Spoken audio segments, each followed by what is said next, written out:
Hey guys, welcome back to Cafe Con Lego. This is CC, and today we're going to be talking about the 5th episode of Lego Masters. So let's change the background. But before we get into the video, I would appreciate it if you guys would like and subscribe to the video. Alright, let's get into the recap. I will start this off with saying that the show is getting better and better. It's showing more of the design thought process and the technical aspects from the builders and of each of the mocks. But what did you guys think of this episode? Let me know down below. So the theme this week was Mega City.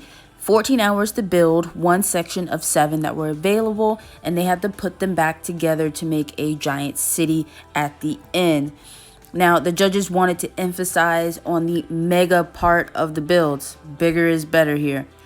Everyone seemed to have clear direction and excitement about their concepts.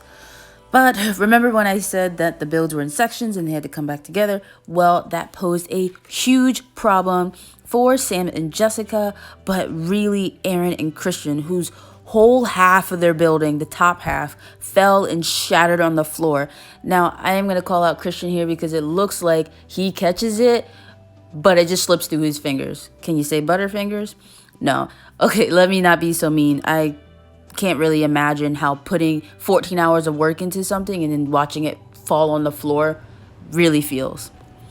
But the thing that I didn't like is that the show tried to really hype up this moment in the previews. What really happened is that the boys were able to hold their own until they had a second to release their sadness. Aaron was able to put the roof on to give it some sort of finish, and it seemed like their fate was sealed, which was kind of ironic because they used the golden brick last episode and they weren't in the bottom, and this week it did seem like they were going to be in the bottom. Really only due to this mishap. But, dun dun dun, there was a twist again. They had about 6 more hours to add an attack on to their city. So low-key, getting kind of tired of the twist. It's not even a twist if we know it's coming, which seems silly. Like, just stick to what you say at the beginning and let that be it. I get how it can be entertaining, but at this point, this is the second time or third time that we've had a twist. I'm kind of over it. You know who else was probably over the twist at this point? Amy and Crystal, who unfortunately were victimized by the twist. They had a solid concept and theme with their cyberpunk city, but when the theme came in to add the attack, they were lost. This guy.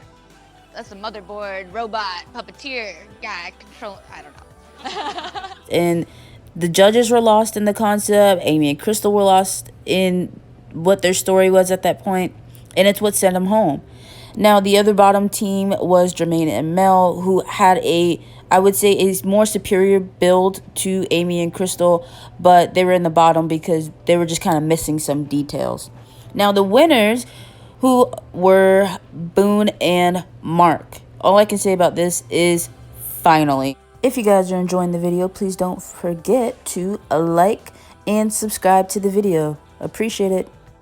One of the final things I wanted to highlight about this week's episode was the brick tip was micro builds. So I was just telling my boyfriend today that I wanted to build a micro build cityscape sort of deal mock, but I enjoyed that Amy and Jamie were able to break that down and give us some quick tips about how to use a headlight piece and make it into windows, or make little trees so then it makes the cityscape seem bigger. Those really helpful tips as I move on to try to create my own mocks. Do you guys find the brick tips helpful? And also next week is episode 6, so we're coming down to the wire here, guys. We're coming down to the end of the season of Lego Masters. What are your predictions? Let me know down below, and until then, you guys have a good one.